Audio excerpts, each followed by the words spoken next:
Good evening. We're going to go ahead and call the Castle Hills regular city council meeting to order and determine if a quorum is present. Quorum is present. We're going to start with a invocation from one of our own, Pastor Gordon at Wayside Chapel, please. Thank you very much, Mr. Mayor and members of the council. It's my privilege and honor to open up this meeting in prayer. And if I can just read for a moment what Paul says to Timothy. First of all, I urge that entreaties and prayers, petitions and thanksgivings be made on behalf of all men, for kings and all who are in authority, so that we may lead a tranquil and quiet life in all godliness and dignity. And whether it's praying for you, Mr. Mayor, or members of the council, or city manager, or police, fire, public works, I want to pray for all of you and the offices that you represent. Let's pray. Our God and our Father, as we come before you this evening, we do so gratefully. Father, for these public servants who give so much of themselves for the good of others. And as Paul said to Timothy, that their work would be about enabling each one of the residents of Castle Hills, and themselves included, to lead tranquil and quiet lives in all godliness and dignity. May your blessing be upon them and their families, and may we honor you and exalt our Savior, Jesus Christ, in whose name we pray. Amen. Thank you very much. God bless you. Thank you, Pastor Gordon. Okay, next up we have the Pledge of Allegiance. Chief Ludwig, will you lead us?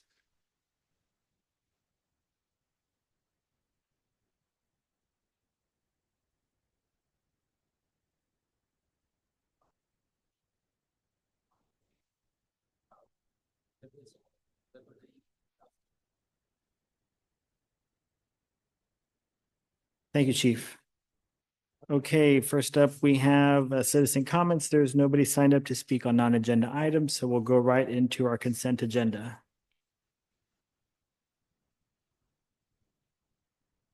Council, anybody have a motion?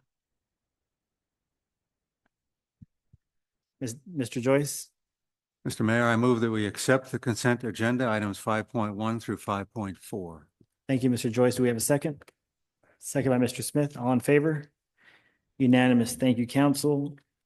First item of business, discussion and possible action on the City of Castle Hills Personnel Policy Manual. Mr. Rapley.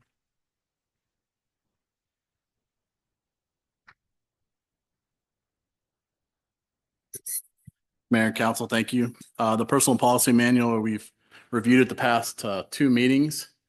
And if you recall the last meeting, there was some input from council members. I know Councilwoman Haley and some others, and then some other staff input as well. So the document in front of you has been again reviewed by Mr. Schnall, Mr. McKinsky and his firm, who's our labor attorney, and it's ready for submit today. Again, I'd like to thank Ms. Davis, who did a lot of the work on this. And this is something that I have been working with staff, and it's on the to-do list to finish over the last few years because it's a really needed update. And I know we've taken time, multiple council meetings to get it right, but at the end of the day, it's ready for your review and adoption. Thank you, Mr. Rapley. Council, comments, questions, motions? Ms. Haley? I move that we adopt the City of Castle Hills Personnel Policy Manual as presented. Thank you, Ms. Haley. Do we have a second? Second by Ms. Daines. Comments, questions? All in favor? Unanimous. Thank you, council. Next up, we have discussion and possible action on installation of traffic calming devices on South Winston Lane. Mr. Rapley. Mayor and Council, this item's in front of you. If you recall, a couple meetings ago, we worked on a speed study for the City of Castle Hills, and there was a request for the review of speed humps or traffic calming device, specifically on South Winston. Mr. Hernandez? Yeah, sorry. If you recall, he provided the presentation last time and was directed to come back with some options for particular traffic calming devices and a range of prices. So his presentation, let me get it. Good evening, Mayor and council members. So following that December meeting where we reviewed our study or traffic safety or speed study for Winston Lane, we did find that there could be some improvements on calming traffic along a couple of stretches of that roadway. And I've got a presentation here to kind of summarize what we talked about a little bit last December, and maybe make some recommendations. And Mr. Hernandez, would you Locations. speak a little closer to the mic? yes, ma'am. Sorry. Thank you.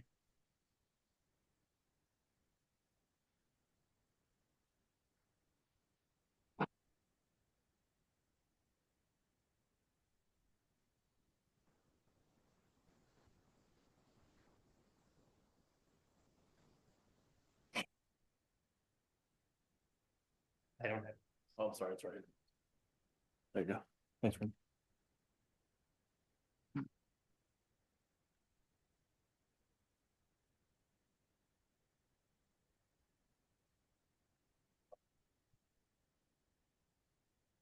I undid that right. Not sure what happened. It was ready to go.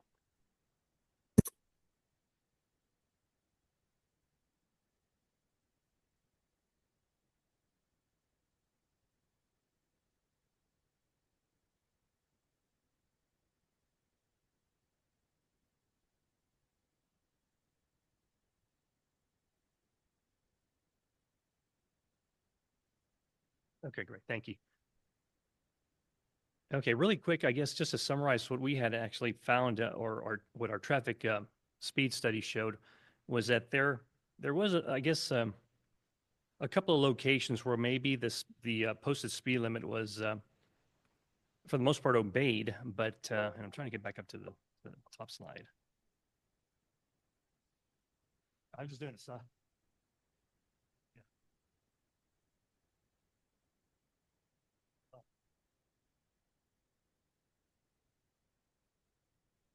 Okay, we had basically three segments that we were focusing on along Winston Lane. And that was the southern segment between Foxhall and Castle and West Castle. The center segment, or the middle section, was between West Castle and Northwest Military. And then the northern section between Military and Lock Hill Selma. And I guess the concern really was along the residential sections of Winston Lane. To the north of the Military was more commercial and maybe not as big of a concern. Now, let me see if this works well. Okay, so it looks like it might work okay. So the sections between Foxhall and Castle Lane and the center section, Castle Lane to northwest, if you recall, is a 22-foot roadway. So a little more narrower than we're used to on locals. Military to Lock Hill, a little wider, a 30-foot section, which covers a little bit more commercial as well. And just really quick, I'll make this fast. From our study, we found that, and I'm not sure this thing works really well here, but our posted speed limit along the residential sections are 25 miles per hour. We did notice, or we did collect some speed data there, and what the results showed that the average was below the posted speed limit of 25 miles per hour at each of those sections. We did have an 85th percentile that fell between the 25 and 30 mile per hour speeds, which is, if you all recall, 85th mile per hour is what we base our speed limits off of, and that's how we set our speed limits. But the bigger concern was that at each of those sections, the max speed was recorded at over 34 miles per hour at each of those stations, and that's really what was driving this traffic calming, I guess, measure. And you can see on the screen there, and I don't have the pointer, I don't want to click anything on this, but my pointer, you can see there, at each of these sections, we're showing 34 to 42 miles per hour as the max speeds, and we had several of those. You can see there's a number here of speeds. We had about the 42, but 43 above the 30 mile per hour speed limit. So there is some concern there, and there is some warranting of a traffic calming measure along these sections of roadway. Again, there's a lot of different, and requested that we look at different alternatives for considering traffic calming along this stretch of roadway. And there are several that we can consider, but most of those, because of the limitations of the 22-foot roadway, kind of points us towards a cushion, a more typical cushion or speed hump design. So that is what we're actually recommending. I'll go skip through that. So we broke this up into, again, the 3 sections, and I guess my pointer's working here. We have this first section here between Fox Hall and Castle and Military. And I don't think you can see much there, but that's just breaking down the properties and where we're helping us locate these speed humps. But what we're showing here is the location and the alternatives. We're looking at basically 2 alternatives. One is a speed cushion, which is basically, how do I explain that one? It's got a mountable curb, for an emergency vehicle. They can traverse it a lot easier, especially for EMT vehicles. We don't want them on a, especially on a larger hump, and risk more injury or whatever the case may be with whoever's in the back. So there is that type that most municipalities have been going to. Now there is the alternative B, which is just one continuous speed hump, and it may be more of an emergency vehicle consideration as to which one we go with. In discussions with the city of San Antonio and what they have experienced and what they'd like to do or use or their preference, they prefer the speed hump now. The cushions were requiring a little bit more maintenance work. The cushions are tethered to the roadway using bolts, and they were having a lot of those just fail on them and required more maintenance. So the asphalt design is kind of what we would be leaning towards. No bolting or no fastening using that type of device. So that would be our recommendation. For the southern section, we are looking at, and just to back up a little bit, the way we try to locate these speed humps or cushions is somewhere in the center of a segment between the 2 major roadways, because if we locate it too close to an intersection, you have cars that have already sped up above the speed limit or at an undesirable speed, and you're stopping them before a major crossing or a stop control.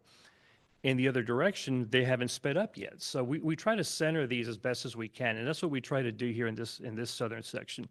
I think the property was between 209 and 207 Winston, and that's this location, that we're seeing there, right in this area. And it's kind of between the property line. The other consideration is where between those property lines do we locate them, because there's driveways on both sides, and we certainly don't want to place these adjacent to a driveway. So that's probably the best location for this.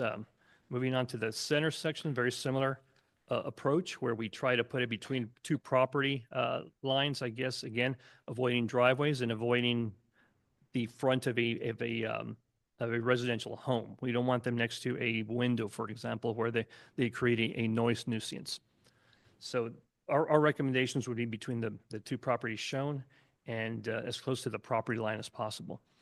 Again, at the upper left corner, you'll see the 2 types of, or the 2 alternatives, one being the cushion, the second being, alternative B, being one continuous speed hump, which is very like what we would recommend, but we would rather have, your emergency staff review that and make sure that works for them.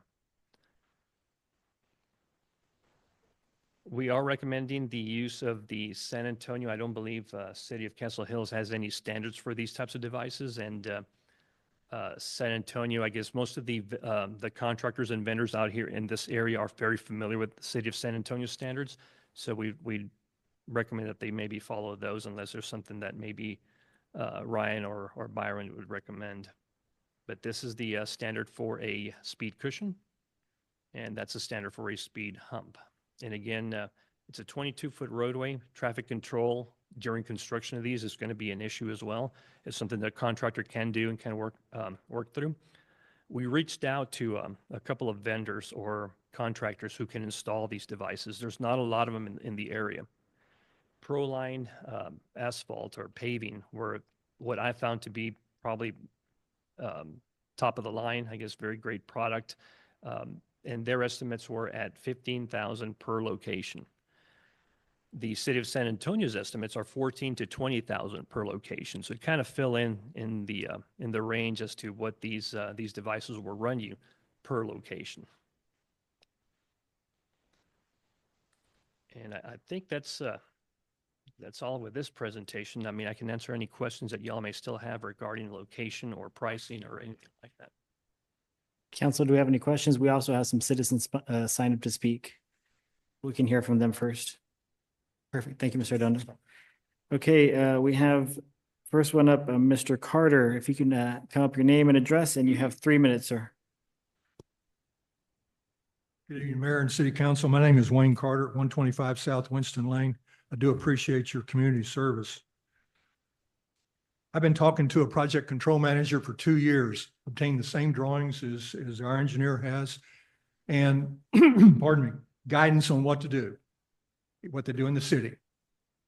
Petition, present it to the council, council approves, RFP goes out and does it. And then they step back because some of the neighbors, well, we don't want this in front of our neighbor, whatever. So here's the issue. The engineer's got boots on the ground on that. I've got intimate boots on the ground. I live there. There are speeds in excess of 50 miles an hour, and they go through that stop sign almost on 2 wheels.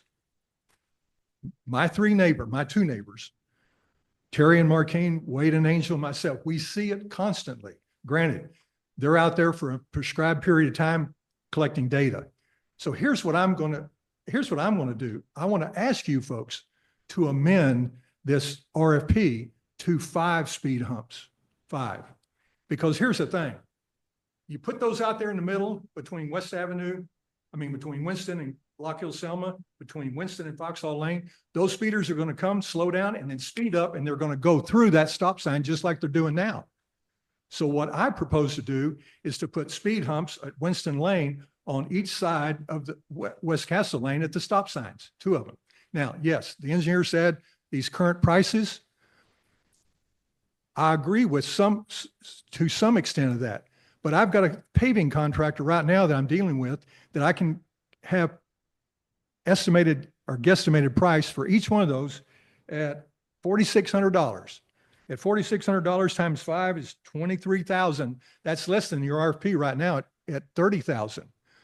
Because the city does do those in San Antonio with in-house forces, and they do contract them out. And some of the contractors doing that, they charge the maximum amount that they can. So it could behoove us to look at a possible preferred contractor and get other bids to check on him. But you can do 5 speed humps to, I think, in my humble opinion, and I live in a glass house, I'm not throwing rocks, to control the traffic. And that's what we, the residents, want to do, is to control that cut through traffic. So consider what I'm asking is to amend the RFP to 5, and then let's see what we've got. Okay? Any questions? We all know what I'm asking for? I think you can. Yes, ma'am. I do have a question. Hello, Mr. Carter. So 2 in between Northwest Military and Castle, and then 3 between Castle and Foxhall? No, ma'am. Military Highway, Yes. halfway between Military Highway and West Avenue, just like the engineer is saying. Go through the intersection, just like the engineer is saying, down to Foxhall Lane, put one in the middle. But to control the stop sign aggravation, you put a speed hump right there at West Avenue at the Winston Lane at the stop sign, across the intersection at the stop sign, and then at West Castle Lane. So what you've done is you have choked that intersection with speed humps in all directions. Okay, so follow-up question, that's really loud. Based on the expert that you've been speaking with, how far back from the stop signs do you put one of these speed humps? That hasn't been done. Oh, I'll admit it, hadn't been done. okay. Because what they do. You're an innovator. what- I like it. I kind of retired from this kind of business. Okay, Maury Peak when you go from when you go from Military Highway on Sunflower and you go to Lock Hill Selma, you keep going on Sunflower, there is a street, Maury Peak, that goes over to Blanco Road. Been I was there. Yeah. taking an Take it to elderly get to friend- Eisenhower Middle School. Yeah. What's that? I've taken it to get to Eisenhower Middle School. Okay. I was taking an elderly friend home the other day and sure enough, they've got brand new speed humps on that road. I asked the control man, how was that done? Just like I told you. City got petitioned, they put them in. So what they do, they're just out there controlling a large section of cut through traffic. There's stop signs on way in on this one. What we've got is this runway that got repaved from Military Highway down to Foxhall Lane. And that stop sign doesn't mean much to 60% of the drivers. It just doesn't. We see it all the time.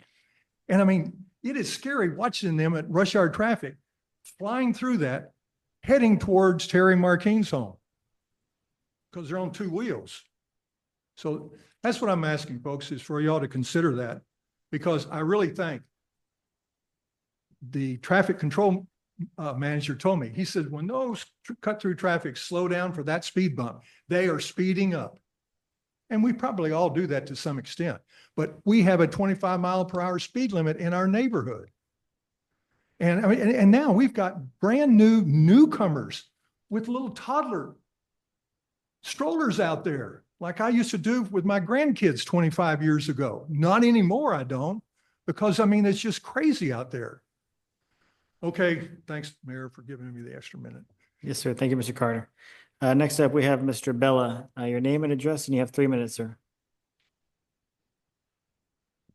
Mayor, Council, City Manager, thank you. Peter Bella at 110 Hibiscus, and I would support Wayne Carter's request for consideration of his RFB ideas. He's a retired civil engineer. He kind of knows this stuff. And also, of course, as he is, I am also long in the neighborhood, and I appreciate when a neighbor that's been here longer than I have brings these kind of issues. It's something for him that's special that I respect it because it's something he requests. Thank you. Thank you, Mr. Bella. And next up, we have Mr. Terry Worth. Your name and address, you have 3 minutes, sir.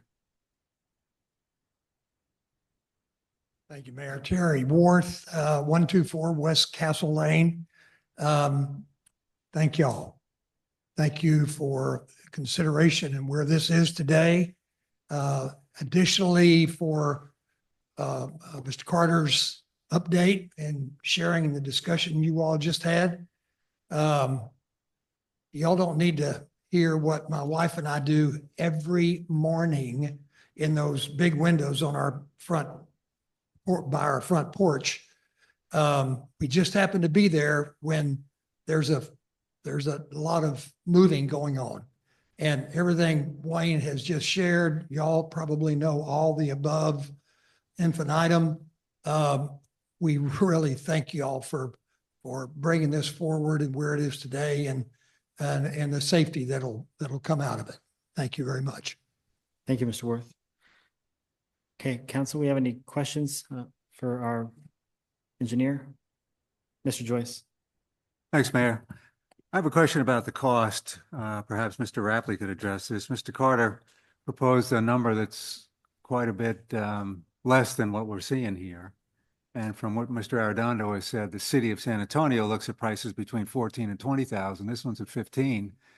Yes. I can add a little bit to that. Please do. I did a little bit more research. We talked to traffic calming supervisors in Laredo, City of Laredo, and San Antonio, and yes, they are at a fraction of what you'd expect a contractor to provide a speed hump for.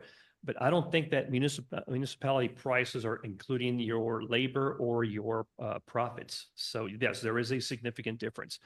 I believe San Antonio was at above 6,000, but Laredo was at 6,000. So when we looked at that and compared it to what the contractor was giving us, it was a significant price difference. But there is a difference between municipal forces going out there and installing a speed hump and a contractor installing a speed hump.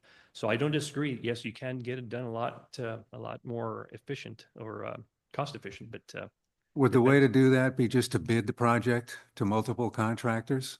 we we looked at three different contractors and really only one was what we were looking for and was responsive. And that's why I kind of threw them out. But I would recommend we look at multiple contractors and maybe in, in the area preferred. But the 15,000 kind of fell in between what City of San Antonio was pricing in their traffic calming manual. They did have every traffic calming option and an estimate for each one, and they showed 14 to 20,000 for a speed hump. But when I talked to, I believe his name was Julius at the Public Works Department, he did quote me a little lower than what he was showing. So, Mr. Arredondo, help us understand how that can cost 15,000. If they want to put these speed humps in, do they have to cut out a piece and rebuild the base? The quote that I did receive from them did show, yes, that they were going to mill some of that pavement. And I don't know if that's to have the asphalt better adhere to it. It's not the cushion, it's the asphalt type So of speed hump. when you say mill, you mean they're just going to take out a half an inch or an inch About of a what's half there? inch or an inch Okay. of existing asphalt. So they're not rebuilding it, they're just cutting down They're a little bit. Right, they're cutting a piece and then they're laying the hump over that. But and I don't know why they're doing that. I didn't question that, but apparently that's what they need to do to add, I guess, a hump, an asphalt hump, not a cushion. The other expenses are related to traffic control. They've got to make sure that they can either reroute or work with the traffic that's on Winston Lane. And I believe the other most expensive were just mobilizing. But we've got a breakdown of all that, and I guess it does add up. And it includes signing and pavement markings as well. Okay. Well, certainly we want to get the best price on these, and if bidding is the way to do that, rather than selecting somebody, Yes, sir, that's regardless of whether it's more than 50,000 or not, I'd be in favor of that in the hope that we can get that lower price. But you know, there's no guarantee. It sounds like what you're saying. right. Without any staff or I guess a public works department that can go out there and do that. Yes, you're at the contractors. I guess. Okay. Prof. Do you think, Mr. Arredondo, that adding additional speed humps as proposed by Mr. Carter would be advantageous or disadvantageous? I hate to put you on the spot. No, But so I guess we- that's good. I guess issue to bring up. You can go closer than the spacings that we're showing with one between each of those or for each segment. The issue is, and like I said, the residents are willing to I guess deal with that many cushions along that stretch of roadway. That's between them and you all. But the issue that I was, I guess, understanding was it was more of a a stop sign. I guess compliance. I guess it sounds like the additional speed humps are not necessarily for traffic calming like we're discussing here, but more for obeying the I guess regulatory stop signs. So that's another issue. I've never seen that before. Really, I've never even heard of that. The issue is, again, the reason for the spacing of these speed humps is so that we can, I guess, in our best effort to slow traffic down, space them out so that we catch them as they're speeding up or as they're approaching or before they're approaching an intersection where they're naturally going to be slowing down. So there's I guess, a practice for how we space some of these out. But if we're adding at a stop sign or at an intersection, that is a totally separate or different, I guess, purpose. True, but it seems to me that just adding two humps isn't, doesn't seem like that would do a whole lot. Because those are pretty long streets. And if the stop sign at Castle. the stop sign at Fox Hall, I believe is where the T intersection is. I think that's Yes, where yes. they're talking about going around on two wheels.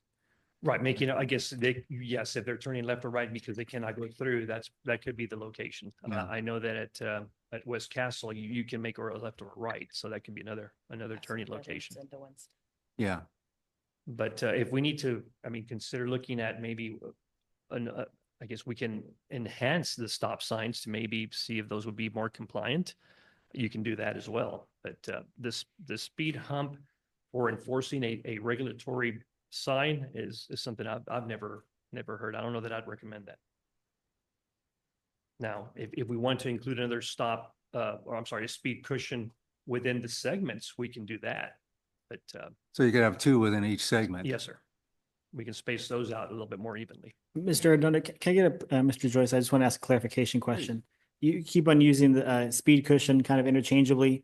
When you say cushion, I'm thinking of the ones you said you do not recommend The because they cushion don't is last. the one that's not one continuous hump, I guess, and that can be done through a polymer hump, basically, or an asphalt as well. The vendor can do both. Okay, but but yes, the polymer one is the one that you said does not recommend it It's because not, well, even the city of San Antonio is shying away from that because of the maintenance required. They are bolted down into the asphalt and those bolts fail. So parts of it fall apart and they got to continue to come out and maintain them. So Yes. there are some maintenance issues with those. I just wanted a clarification, Mr. Joyce. Oh, thanks, Mayor. I think on that issue, it seems to me that if emergency vehicles prefer the one that's broken up, that would be the way we want to For go. an EMS vehicle, it's probably Yeah. the better option. You Yeah. don't want to have a patient in the back, having to, I guess, have Bounce any out more- of his bed? Have any more issues. Okay. Thank you. Yes, sir. Council, do we have any other questions for Mr. Arredondo? I do have a question. The price proposed, is it, I'm assuming it would be more expensive if it's segmented to allow emergency vehicles to go through? So we went back and forth with this vendor, the way they provided and this was just to get an estimate, it was not a bid or nothing like that. But they broke it down into 5 different pages and I had to call them back and forth to get some clarification on that. But from the last cost estimate that they provided, they did break it down. And when I saw option 1 versus option 2 being the hump versus the continuous hump versus the cushion, they showed the same price. 15,000 was the total for either or. So we can go back and check on that. I don't know that there's an advantage with going one versus the other. It may be easier to, I guess, to install a one continuous hump than it would be to install the 2 separate cushion type asphalt humps. So I would think that it'd be a little cheaper, but it didn't show in the last estimate. It's another question is the spacing would obviously work, I'm assuming, for a firefighter apparatus, a fire apparatus that has a wider base, but what about for like an ambulance that's on the truck base? So the spacing really is between, I think it's a 30-inch spacing between the humps. And again, with a 22-foot roadway, we can only place 2 humps in that section. So they're either riding the right or the left shoulder. But the required spacing between the humps is 30 inches. That's to, I guess, to assist with the emergency vehicle wheelbase, regardless of whether it's a fire truck or apparatus or a EMS. So you have to help me out here. I'm a little simple. So is the logic that only one wheel doesn't hit the bump? Well, you're actually riding both. As you cross the hump, you're riding the low side of the hump, not the high side. So both tires will still traverse the hump, but on the lower side of the hump. So does that affect the vehicle's speed or they can be able to cruise through there? And they cruise through a lot quicker. Okay. Yes. Thank you. Yes, sir. Council, the only question I have is this kind of sets a precedent. As I've mentioned to Mr. Carter, and I know that this is an issue for them right now, but once we open Pandora's box, to quote Mr. Carter, we have 10 streets from North Manton to North Crest along the edge, and every one of those is a cut through. And then on the south side, we have another 5 with, Gladiola, Herwick. And so I just want us to be mindful of whatever we do for one part of town is going to be expected, and rightfully so, that we do it for others. And so whether it's 20,000 or 30,000, that could quickly turn into 300 or 400,000. And I'd like to make sure that we have a tangible metric in place so that it's not arbitrary on how we decide this going forward. But if it's determined that X amount of cars or X amount of speed, that's kind of the litmus test how we go forward. And so we can be as even keeled as possible.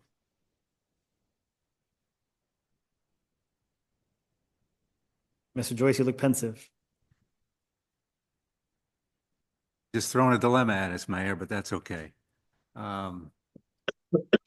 Let me suggest, and I guess we'll call this a motion, that we invite Mr. Arredondo and his team at the direction of Mr. Rapley to come up with another option based on Mr. Carter's suggestions and the neighbor within which the neighbors approve of. And however, in keeping with normal TxDOT regulation, Mr. Arredondo had some concern about proximity to a stop sign. So let's respect whatever TxDOT has taught us for the last 100 years. And at the same time, try to accommodate the neighbors' concerns. And that may be 2 speed humps, the broken ones, on each segment. And I'm a little dense tonight. I missed where Mr. Carter talked about the 5th one. I didn't get the 5th one. But anyway, Castle going this direction. Oh, so okay. that You have to stop. at the okay, stop sign. got it. Thank you. And so anyway, come up with an option more in keeping with the neighbors' preferences and TxDOT regulations and best practices. And come back with that and we'll take another look with prices, obviously. Okay, we have a motion by Mr. Joyce. Do we have a second? Second by Ms. Daines. Conversation? Mr. Rapley had a comment? I was just gonna say, in the meantime, until we determine this, what the best calming device or traffic, whatever comes up with from the standpoint, when you talk about the stop signs, we can do what we did on Carrollwood and Prince and install the flashing stop signs. Talk to our assistant chief about getting more and more enforcement out there. But I think getting the flashing stop signs in the interim will probably help, not only in the day, but in night from a visitability standpoint. So that's something that Mr. Harada can order and we can get those installed pretty quickly. Thank you, Mr. Rapley. Any further questions? My only ask would be that we incorporate some kind of threshold so that when we go forward, we understand where we're going to get to that point. So it's as scientific as possible, so to speak. So we have a motion by Mr. Joyce. We have a second by Ms. Daines. All in favor? Unanimous. Thank you, council. Okay, we're going to move on to item 6.3, discussion and possible action on a resolution 2025-02-11, authorizing the city to enter an interlocal agreement with the city of Castle Hills and San Antonio Water Systems related to the Carrollwood and Manton project, and authorizing the city manager to execute such interlocal agreement. Mr. Rapley. Mayor and council, this ILA is the same that we've done in previous projects with SAWS. This is just to move forward, accept the ILA. We've actually already received the dollars from that standpoint, so we need to go ahead and have the ILA approved so that this would be going towards the improvements that are being made in Carrollwood and North Manton right now. Thank you, Mr. Rapley. Do we have a motion? Ms. Daines.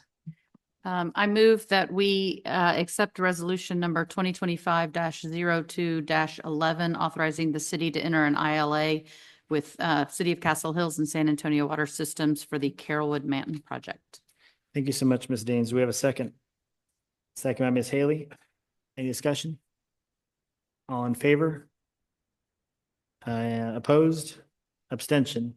Let the record show that Mr. Smith abstained. Motion passes. Next, we have discussion and possible action on a resolution 2025-02-11-01, authorizing the city to enter an interlocal agreement between the city of Castle Hills and Bear County related to the high water detection project, and authorizing the city manager to execute such interlocal agreement. Y'all may have remembered that we are in partnerships with Bear County to provide 2 systems. They're the high water detection systems. One is on Castle Lane between Zornia and Manton. Thank you, Ms. Daines. And the other one is on Crameria between Zornia and West Avenue. These systems are pretty pricey, but fortunately Bear County has able to secure a grant. And the beauty of the systems is that they connect to bearfloods.org. So they start tracking the data. And ideally, we can use that data going forward. If we're going after any other flood dollars, we can go back and show how often water has gone over to the streets. Plus, it provides a little bit of protection for our residents and guests in the area. So what you have in front of you is interlocal to solidify that agreement so that we can get those lights installed. Mr. Rapley, did I miss anything? No, sir. That is the process here.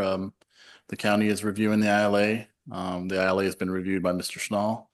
And as the mayor mentioned, this is a process to have this ILA complete so we can move forward to getting these high halt system installed in 2 locations in Castle Hills. Perfect. Thank you, Mr. Rapley. Do we have a motion? Mr. May, Mr. Mayor, I move that council adopt resolution number 2025-02-11-01 as stated. thank you, Mr. May. Do we have a second? Second, by Mr. Joyce. Council, any comments, questions? All in favor? Unanimous. Thank you, council.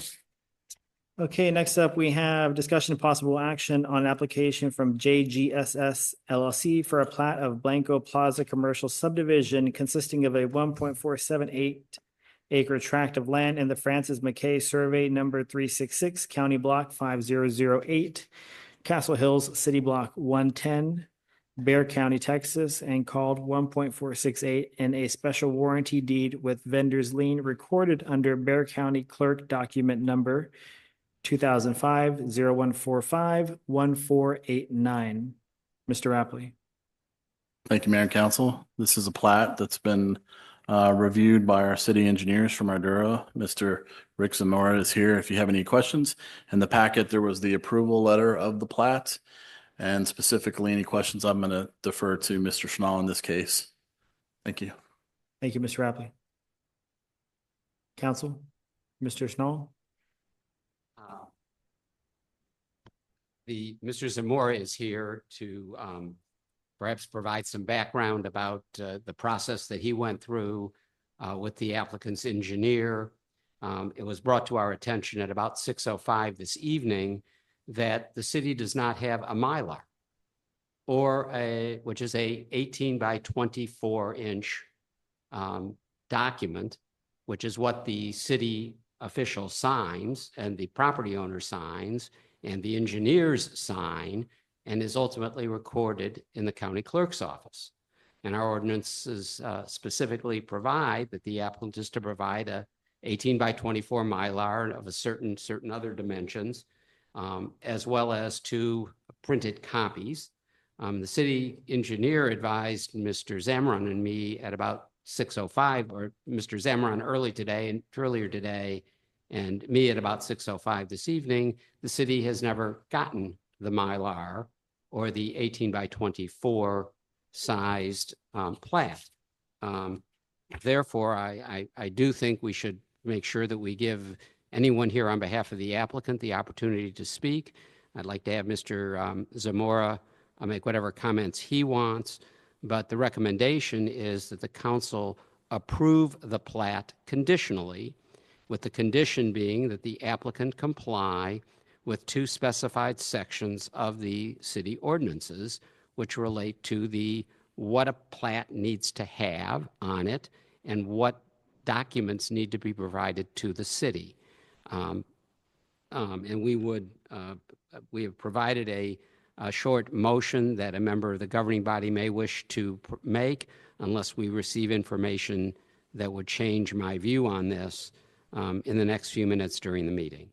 But I would ask Mr. Zamora to, come up and explain to the council that he did his normal process and everything looked correct, that it met the standards that it needed to meet, except that it was 8.5 by 11 and a scan, unless I'm mistaken. And then if there is anyone here on behalf of the applicant, I think it'd be important to give that person an opportunity to explain or speak to the governing body as well. But the recommendation, I think, and I think Mr. Zamora will endorse this recommendation, is to approve the plat on the condition that those 2 city ordinance sections be complied with, so we have a document that can be signed. Mr. Zamora? Thank you, Mr. Schnall. Hello, my name is Rick Zamora with Ardura.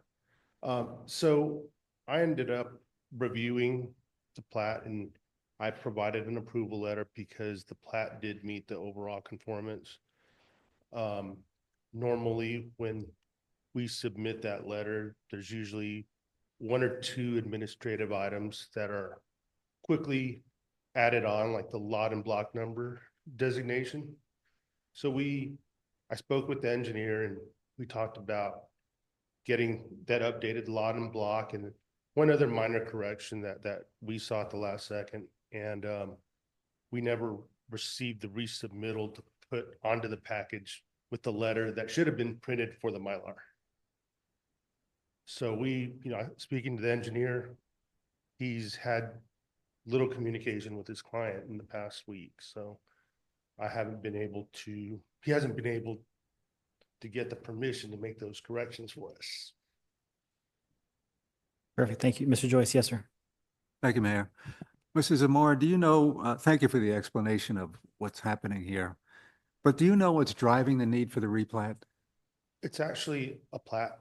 It's not a replat. Oh, It's an existing property that's been developed, but it's never been platted. okay.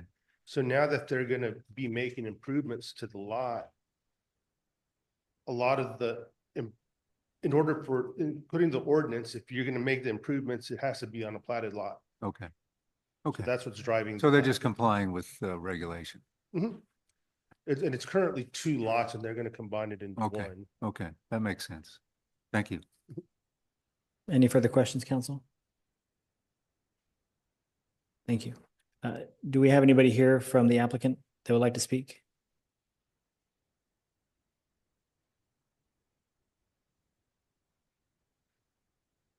Council, my name is Joseph Macomb. I'm the attorney that represents Georgia Tala and JGSS.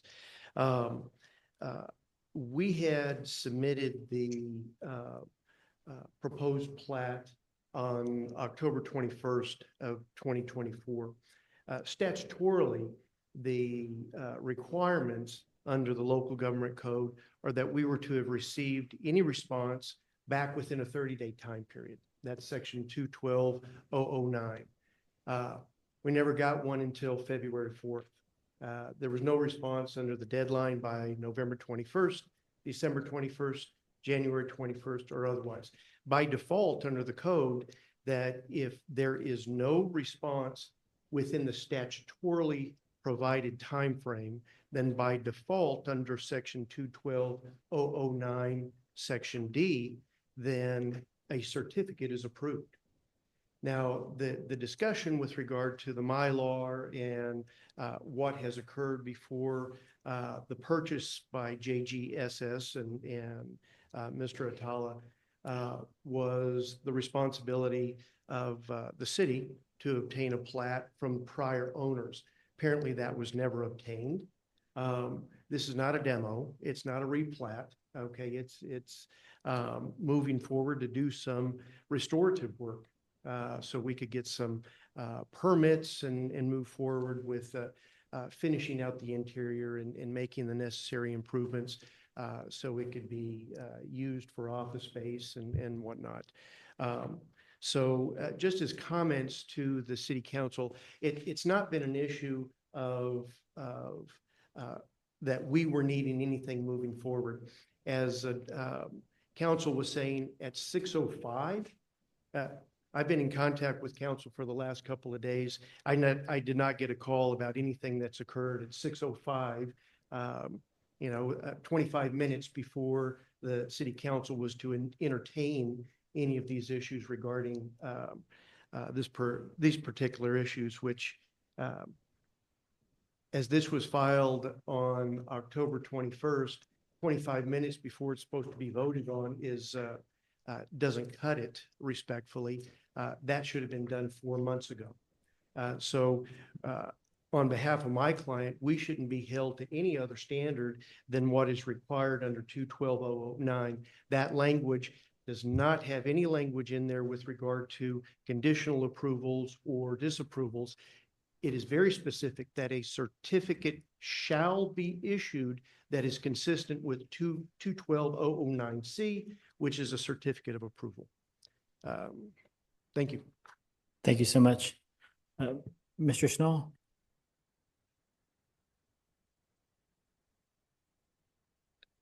Mr. Macomb and I had a conversation a little afternoon today, which was 6 hours before I learned of this problem.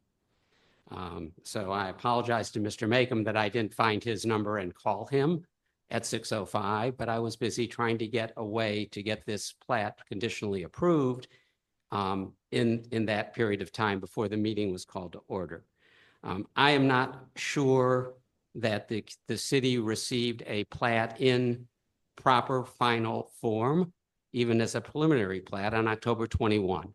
I am just now learning this afternoon, Mr. Macon mentioned that it had been filed on October 21, but I have no confirmation of that from Mr. Rapley or Mr. Zamaron. I do agree that if the plat was fully filed on October 21, action need to have been taken within 30 days by the local governing body, the city council. But I don't know for sure that the plat that was received was in full compliance with the requirements to be a final filing. I don't know the details on that.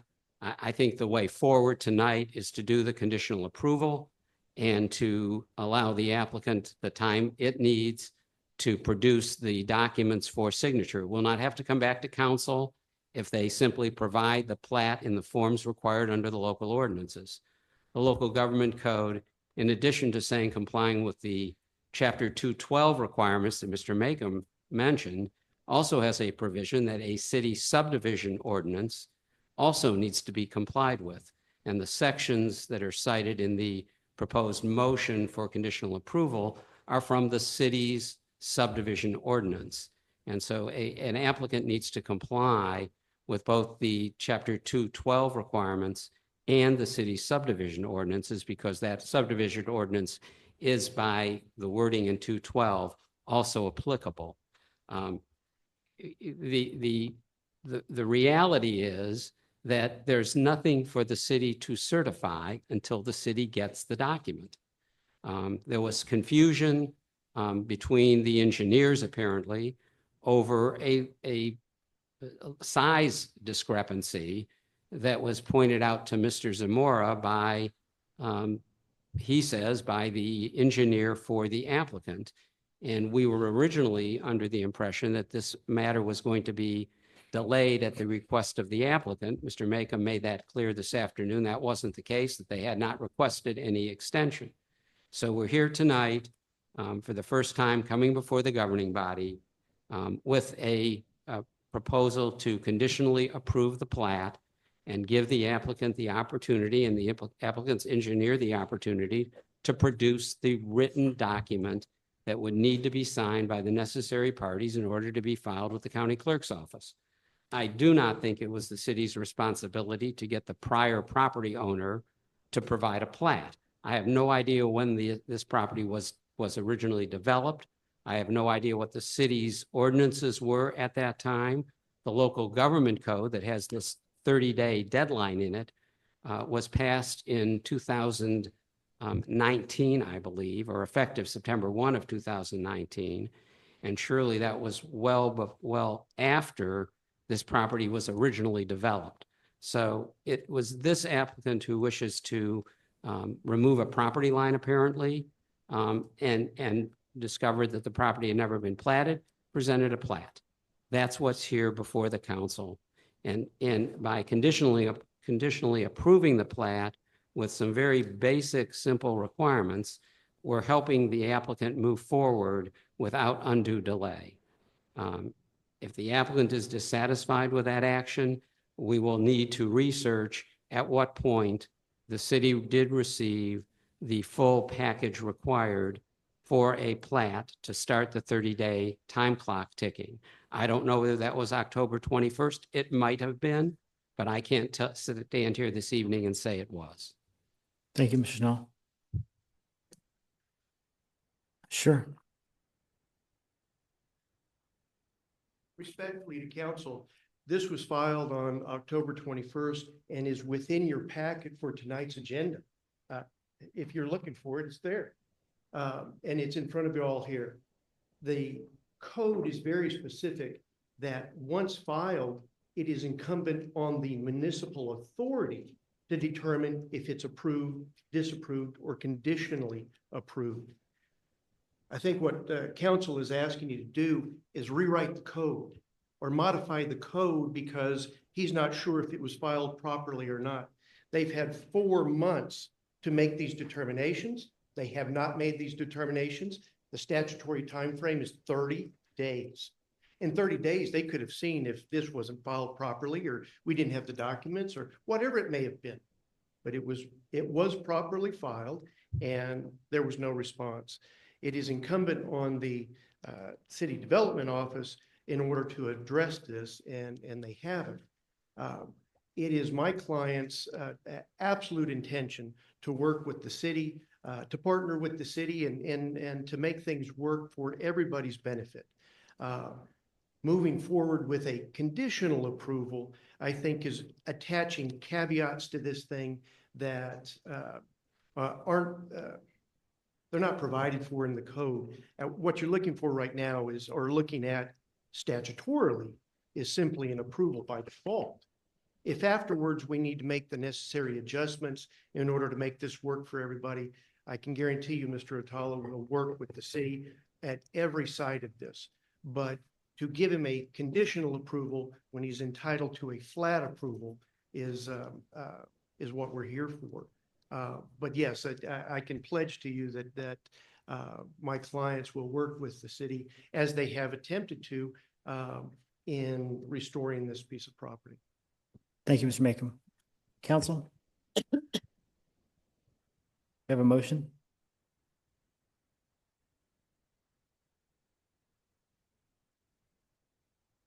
Mr. Joyce? Thank you, Mayor. Well, in view of the difference of opinion on what happened on October 21st, it seems to me that the most expeditious thing to do is go ahead and do as Mr. Mark has suggested. But you know, Castle Hills wants investment in their properties. That's what all our economic development and stuff is all about. I regret that the client has gone through this for 4 months. But I think it seems to me that the most expeditious thing to do, rather than go back and rehash and try to figure it out and argue this and argue that, let's conditionally approve it tonight and ask the engineer to come up with those Mylars. It seems to me like a fairly straightforward request. It's not out of the ordinary. So therefore, I will move, Mr. Mayor, that City Council conditionally approve the plat at Blanco Plaza Commercial Subdivision presented to the city on behalf of JGSS LLC, with the condition being to comply with the requirements of Section 4-40-71 and 40-47 of the City Code of Ordinances, including but not limited to providing the final record plat on Mylar and on 2 paper sheets, 18 by 24, with margins as specified here. 2.5 margin on the left, 1/2-inch border on other 3 sides.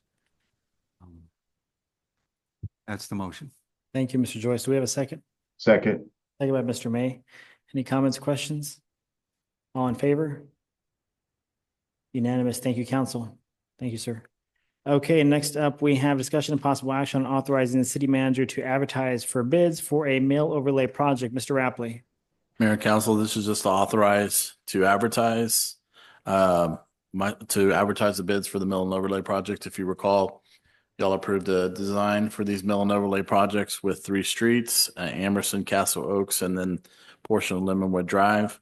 We're ready to advertise to accept bids, and we will be publishing that tomorrow and next Wednesday, and then opening will be March 4th in order to bring a awarded contract to the next March meeting to start what would be the first phase of this mill and overlay project. If you recall, we built it into the updated capital improvement plan for the next 3 years, multiple phase mill and overlay projects, and these are the first 3 streets. Thank you, Mr. Rapley. Council? Nobody wants to do any streets?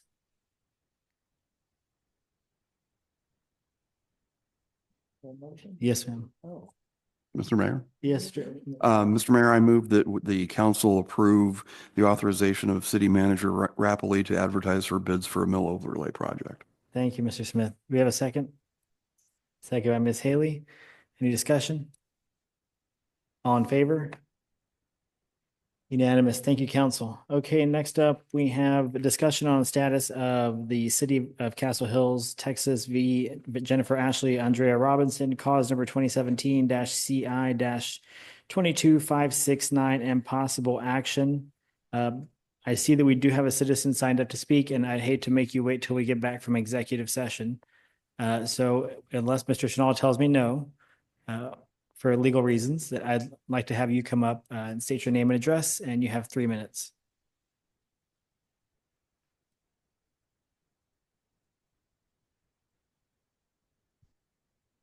Hi, I'm Laura Solito. I live at 206 Tamworth Drive. Thank you for hearing me tonight. My husband, Jesse Wickham, and I are the owners of 206 Tamworth Drive. We closed on the purchase of our property in March of 2019, and after completing some minor improvements, moved into the home with our 2 adolescent daughters in early of June 2019. Our home is located next door to 204 Tamworth Drive, which is what we're discussing this evening. We moved from San Antonio to Castle Hills because we wanted to live in a smaller and safer community. Although we noticed that the property at 204 Tamworth was generally unkempt and in disrepair, we did not immediately conclude that the house was vacant until a few weeks after moving in, and after talking with neighbors, learned that the house had been vacant for over 20 years. Because the property is unoccupied, we have a number of safety concerns, ranging from general eyesores, dead or dying trees, oak wilt, swarms of bees, dead and alive wildlife, stray animals, and vagrants. In the spring or summer of 2020, about a year after we moved into the property, 2 women knocked on our door and introduced themselves. The older of the 2 women, whose name I don't remember, told me that she was the owner of the property next door, 204 Tamworth, and that contractors were being hired to work on the house. She also stated that her daughter, who accompanied her and who was introduced as Ashley, was planning to move into the home when repairs were completed. We were friendly and hopeful that work would begin next door. We exchanged telephone numbers at that time, but we have not had face-to-face communications since then. That was in 2020. At some point during the conversation, Ashley told me to keep my kids and pets inside because she was removing a beehive from the chimney of the structure at 204 Tamworth. We suspected a large hive had existed somewhere as we struggled with bees swarming in our yard in the previous weeks. I later came to understand that contractors had to cut into the masonry to remove the hive, suggesting that it had been in place for quite some time. Other than the experience with the beehive, we didn't see any contractors working on the property in the months following the introduction. We concluded there were no plans for imminent repairs to the structure and that the conditions of the property would continue to deteriorate. I had not seen either of the 2 women who introduced themselves since 2020 until they rang my bell at the end of last month, almost 5 years later, when the city did an agreed inspection on the property. I spoke to the older of the women through my Ring doorbell, and she said, and I quote, this is 5 years after talking to her for the first time, "I wanted to let you know why there were a bunch of people next door and didn't want you to worry there was a mass murder or anything." I thanked her, I ended the conversation, and I haven't had any contact with her since. The condition of the property has been an ongoing concern, particularly the fact that the windows at the back of the house, which for the first few years of our residence next door, could be seen over the property line fence. The windows appear to be broken in, and the structure is easily accessible by animals, vagrants, and squatters. Because our properties are located not far from Loop 410, we occasionally see unhoused individuals roaming in our neighborhood. I remain concerned that the vacant structure next door may attract them. In fact, just last month, when our daughters were taking the trash to the alley, they saw a man sitting in the alley with a backpack. They alerted my husband, who asked the gentleman if he needed any help, and he claimed he was waiting for a ride before walking out of the alley. We can't be sure if he really was waiting for a ride. He may have been completely harmless, but it was unnerving nonetheless. Anyone who walks that alley regularly can ascertain that the property is vacant. It's like an open invitation to squatters. I occasionally, maybe 3 or 4 times a year, see someone come and clean up the yard at 204, but in general, the property is unkempt and overgrown. The brickwork appears to be crumbling with large cracks visible in the outer walls. Consequently, wildlife and animals such as rodents, snakes, dogs, feral cats, raccoons take shelter on the property and pose a concern for my family and pets. In May of 2020, I called a wildlife removal service to remove a large snake from my property. The volunteer who responded identified it as a rat snake, noting that there must be a lot of rodents in this area for it to reach its large size. It was probably 3.5 feet in length and very girthy. I have pictures, not with me, but I'd be happy to show them. Ms. Leo, you're over the limit, so if you want to just make your way to the end. I'm sorry. Okay, please. Go ahead. Well, I understand that wildlife is unpredictable. We've had many instances we feel can contribute to that home being vacant. We've called pest removal in the past to try to trap and remove skunks, which we've seen scurry under that property. There's an open hole in the front of the house. And like on early morning walks, we can see animals come in and out from that home. In January or February of 23, there was a gray pit bull. We don't know if it was deliberately abandoned or lost. It took shelter at 204 Tamworth on the front patio behind the brick facade at the entryway. The dog remained there for a period of several days and appeared to be expecting a litter of puppies or have recently given birth. She was terrified and somewhat aggressive. And although animal control later removed the dog, the presence of a large, predictable, frightened dog was alarming. We worry about the presence of dead and dying trees on the property. Since moving into our home less than 5 years ago, we have spent significant amount of money to care for the trees in our own yard, but the property owners next door rarely attend to their yard or trees. It's disheartening to care for our own property with preventative maintenance against storms and oak wilt and have no ability to control what happens next door.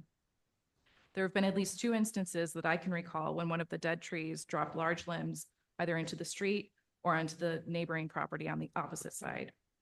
We love the live oaks of Castle Hills and we think it contributes to the beauty and value of our neighborhood.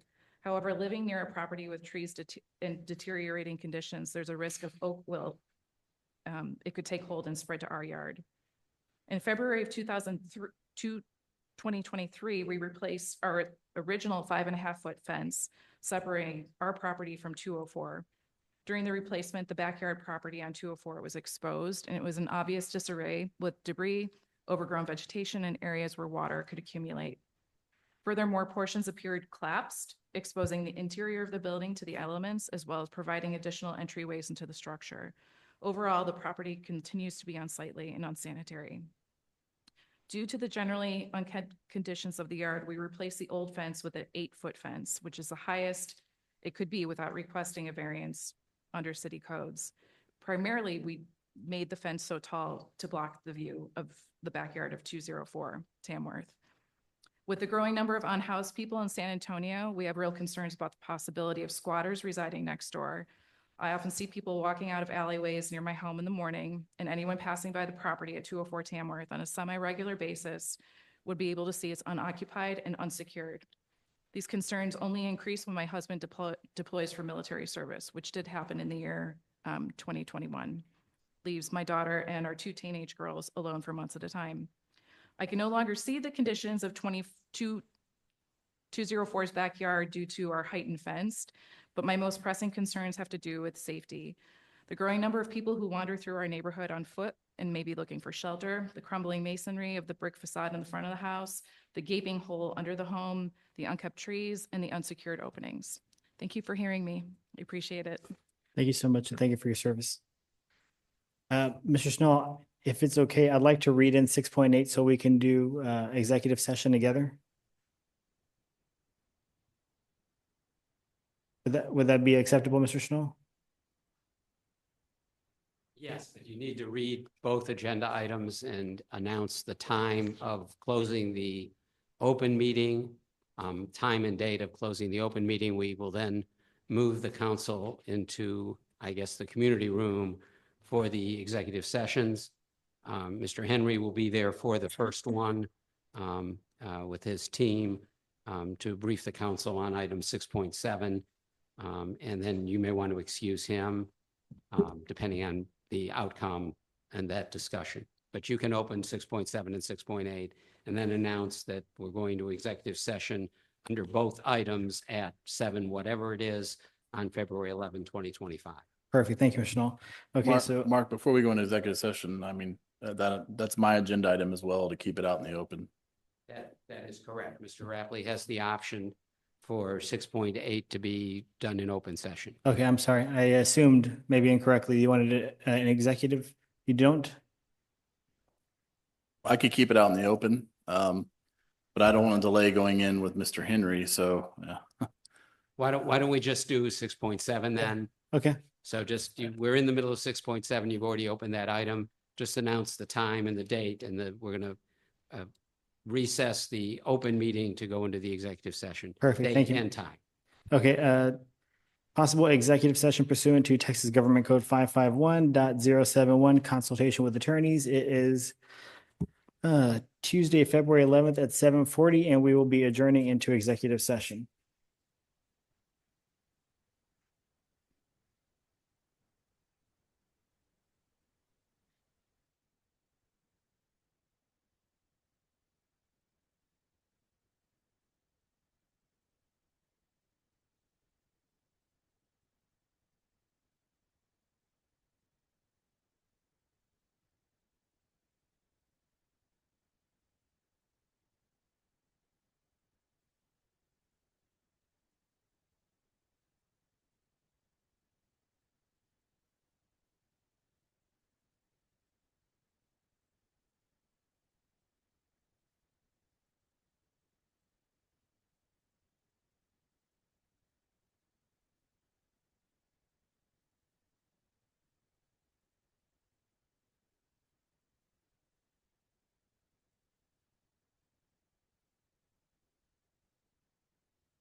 I've got to get down there.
shopping center for the Chicago Pizza Hut?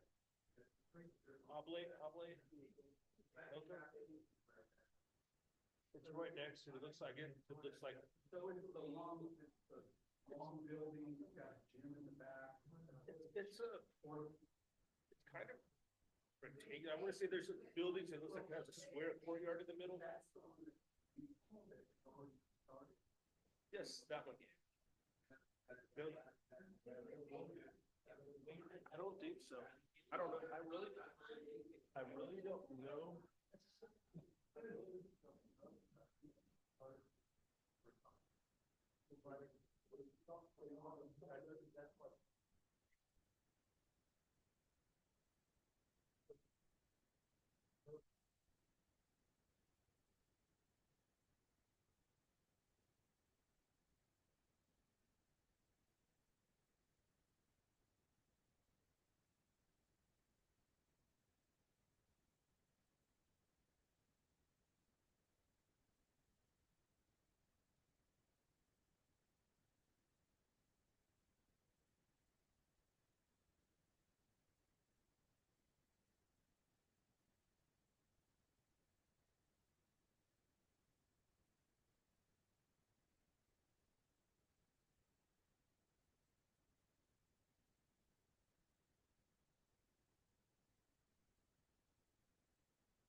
Okay, we are back from.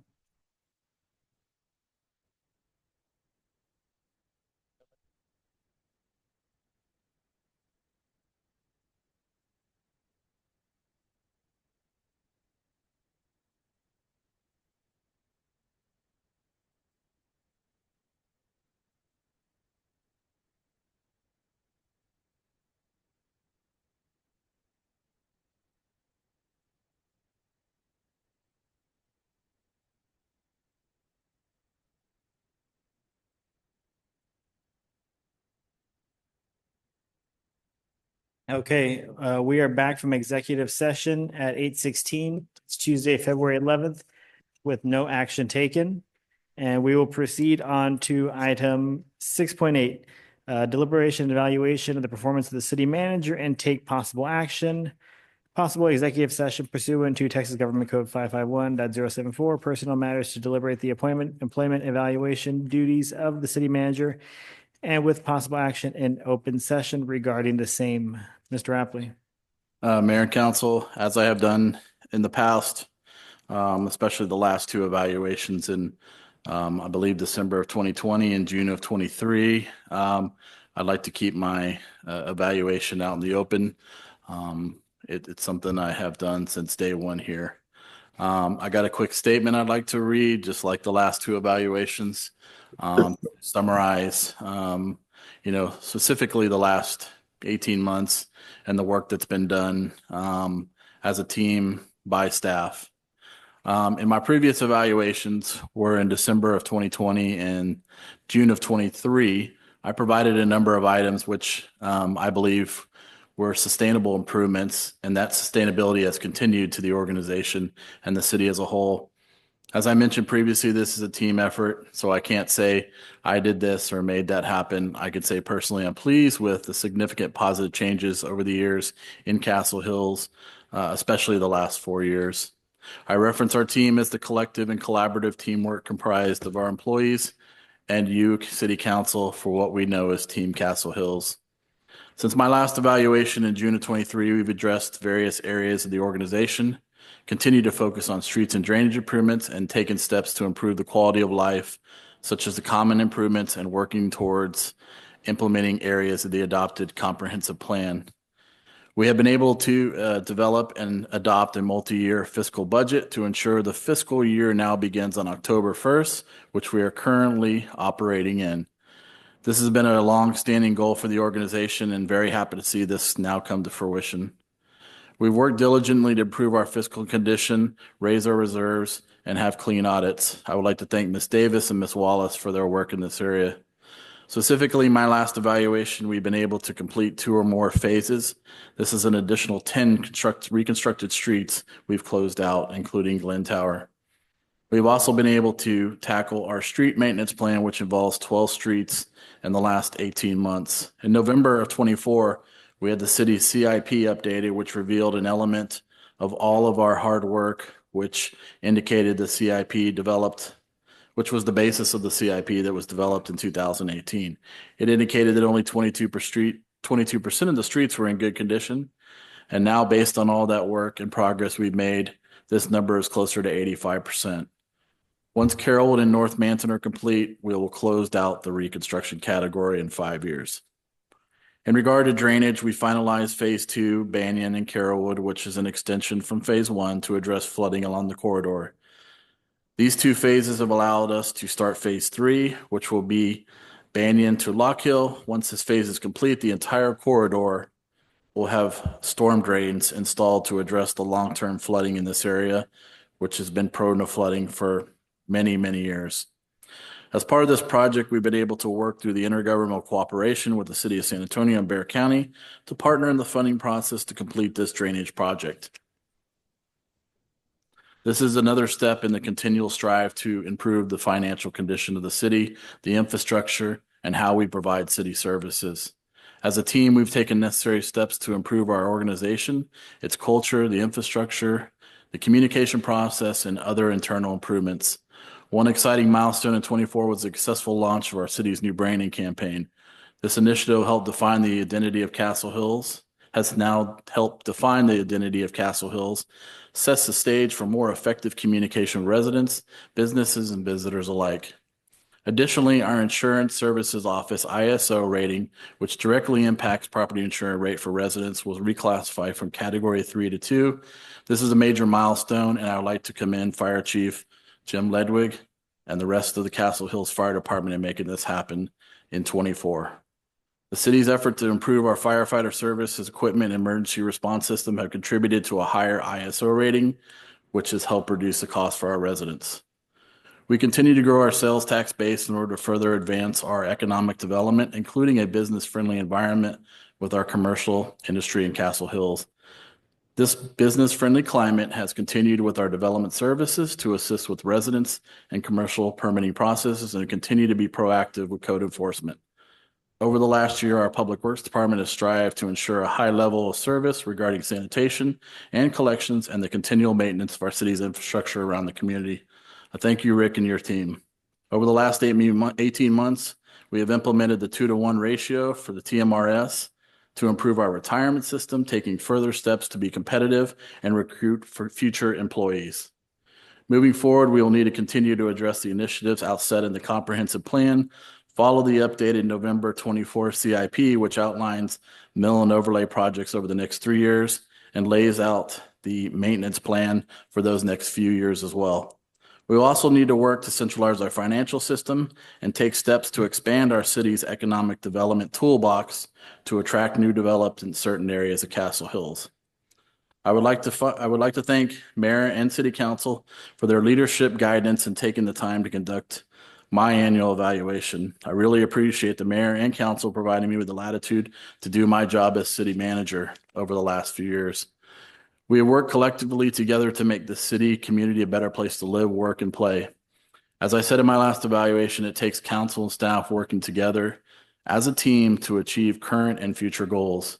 We have developed long-term plans, taken steps to improve the quality of life for our citizens, and work towards a sustainable governance system in Castle Hills, which I think we have to this day. I've continued to evaluate areas of the organization and city services, staff, council's feedback, because again, we have to do this together. The city of Castle Hills has 100 employees who do their job on a daily basis, and I thank them. I work to assist our residents and improve customer service, which is paramount. In closing, I'd like to recognize, all of the team that do things on a daily basis. Mr. Harada, Assistant Chief Fatako, Chief Ledwig, our admin team, Mr. Zamarone, Ms. Davis, Ms. Zelenek, Ms. Heinrich, Ms. Quintero, and Mr. Myers. Their professionalism and hard work make the city of Castle Hills a wonderful place to live and lead as city manager. Thank you. Thank you, Mr. Rapley. So would you like to go into executive session? How would you like to do this? Well, if you would like to evaluate openly, that's fine. Or I prefer, if not, it can be done in closed doors. Okay. I just wanted the opportunity to read my statement like I have in previous years based on my performance. Perfect. I think council's probably on the same page as me. We have this form. So what's the best way to do this for you? We probably need time to fill this out and then. Yeah. Okay. Yeah, I would appreciate a little time to reflect on this and reflect on Mr. Rapley's comments and, the last year and a half and before we just start spouting. Right. That's kind of what I'm thinking. So it's a little more systematic. A little time. Yeah. Perfect. Yeah. If you'd like to, table that, we can come back and finish the review. That would be great. What's that? No, Ms. Daines was suggesting that we set a date to table this to, or to postpone this to. Mr. Schnall?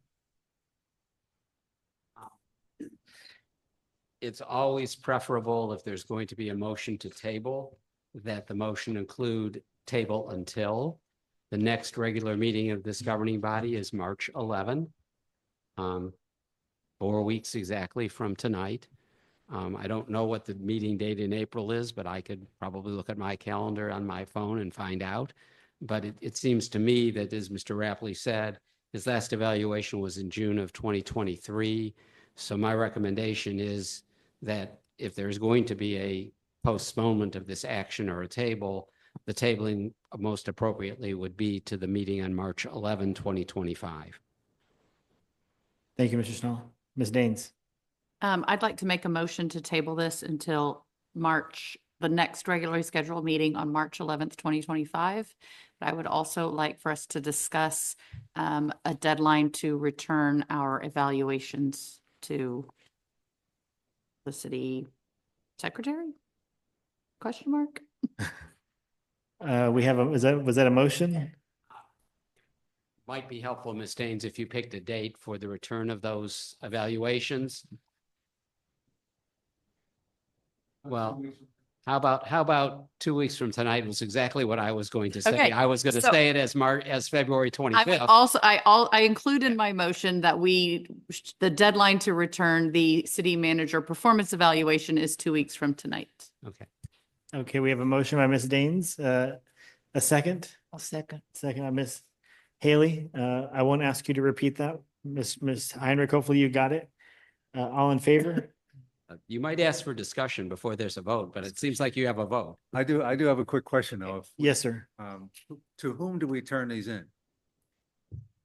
City secretary. The city secretary? Perfect. Okay, thank you. Well, it's not going to be a secret because it will be discussed openly anyway at some point, but there's a person exactly. So I think this is about time we get this cleaned up and make sure we do this for our city manager. Perfect. All in favor? Aye. Unanimous. Thank you so much, council. Okay, now we have announcements by mayor and city council members on items of community interest. Mr. Smith, I'm good this month. Ms. Haley. Well, I could start and say in conclusion, but give me a couple of minutes.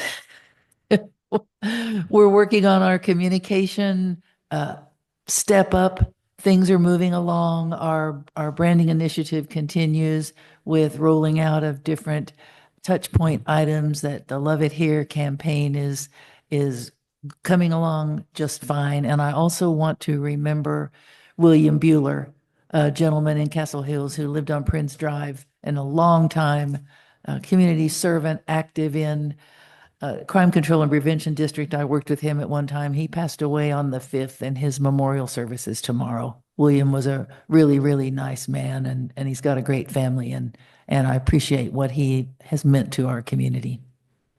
Thank you, Ms. Haley. Mr. May, No comments tonight. Mr. Joyce, Ms. Daines. The only comment I had is tomorrow night in believe the community room, there is a Fiesta Castle Hills volunteer sign up from 6:30 to 7:30. The community organization is hosting like a Q&A. And if you'd like to sign up to help out in Fiesta Castle Hills tomorrow night, 6:30. Perfect. Thank you, Ms. Daines. I have no comments. I will entertain a motion to adjourn. Mr. May, Mr. Mayor, I move that we adjourn. do we have a second? Second. Second by Mr. Smith. All in favor? Unanimous. It is 8:29. The meeting is adjourned. Thank you for being here with us this evening.